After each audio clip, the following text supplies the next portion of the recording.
This is the main entrance of Manning School. The original section was built from 1928, and it goes from this doorway to that first doorway. In 1949, there was an addition of the gym on the south end. In 1953, there was an addition north of this to the end.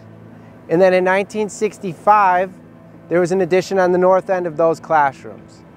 In 2017, we built this main entrance as part of the security project. The reason that that's not safe is that you're not coming into a controlled area. In order to change that, it would be full structure replacement. When you get to the main office here, you'll buzz in using our camera system that speaks to the main office. The main office ladies will buzz you into this section here. This is a controlled entrance. You go to our guest management system here to scan your ID. Once you're cleared through that system, the secretaries will then buzz you in through these doors here. These doors here will then give whoever is coming into the building access to this staircase. One of the dilemmas is that there could be students traveling through this staircase given throughout their day and passing period. There could also be kids in the hallway. Right now, you're expected to walk through this area and travel into the main office here where the secretaries will greet you, get you into the building, and help you. Obviously, there's a lot of time it takes to get into here where a lot could go on with students or without students. This is one of our standard classrooms here at Manning. In this classroom is the carpet, which is roughly 50 to 60 years old. The electricity in this classroom, we have 2 outlets here and 4 outlets back there, which is obviously not enough for today's standards. For air conditioning in this classroom, we have a window air conditioner.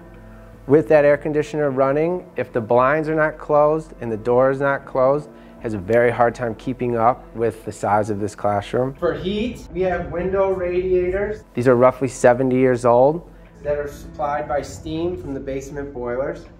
Steam will travel up to these radiators. As it passes through, it will come to this, there's a valve that's attached to the radiator. That valve is directly connected to the pneumatic thermostat in the classroom. So in a perfect world, that pneumatic thermostat will tell this valve to open and close based on the temperature of the room. Because our system doesn't work very well, these valves don't completely close, so steam will leak through and create a much hotter environment than it needs to be. Lighting is very outdated. It should be replaced with an LED system. However, the power lines that supply these lights is in cloth wiring, so that should really be replaced. Because this system is close to 100 years old, we should replace it with a low voltage control system and a heating and air system similar to what we did at the junior high school. To do that project here would be roughly $8 to $10 million.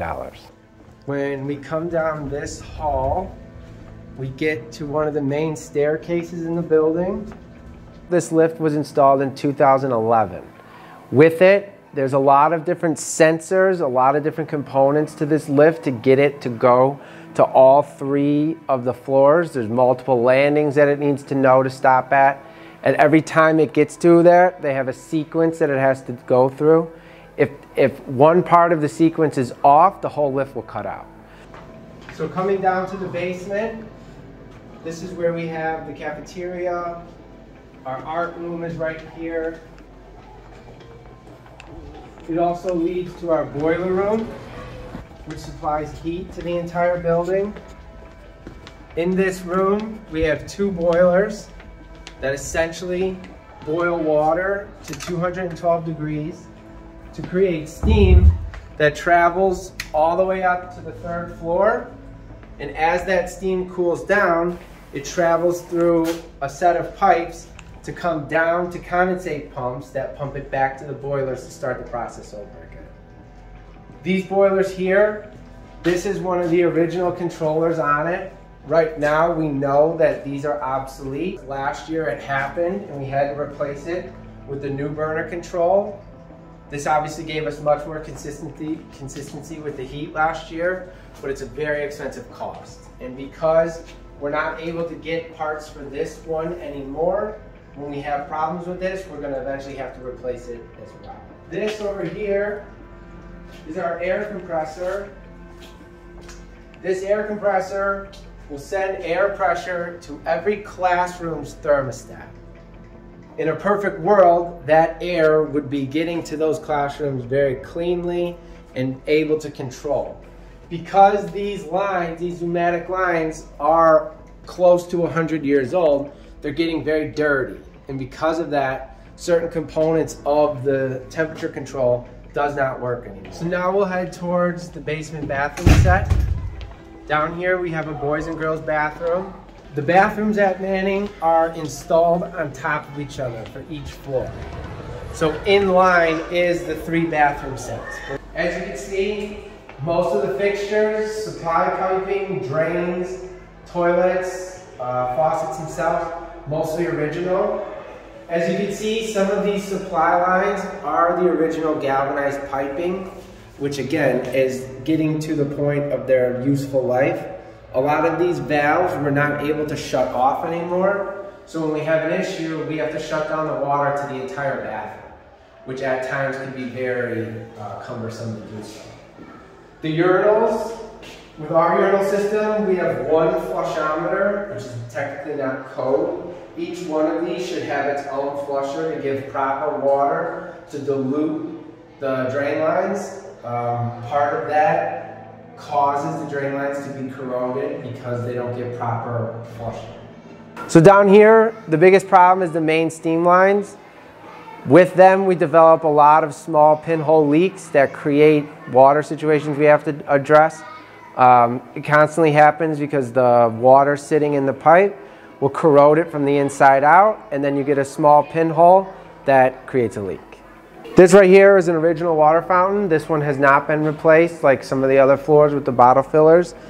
The problem with these is it's original plumbing, which is slowly corroding, and we're losing water pressure because of that. Throughout the building, in order to replace the domestic plumbing lines, most of them are not exposed, so you have to break out the wall to get at them.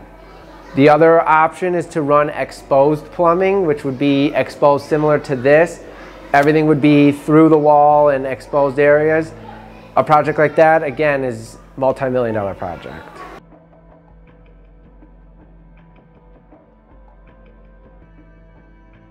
That concludes the tour of Manning. As you can see, most of the problems here require a massive construction project, somewhere in the ballpark of $30 million, that would be needed to be spent only on this building.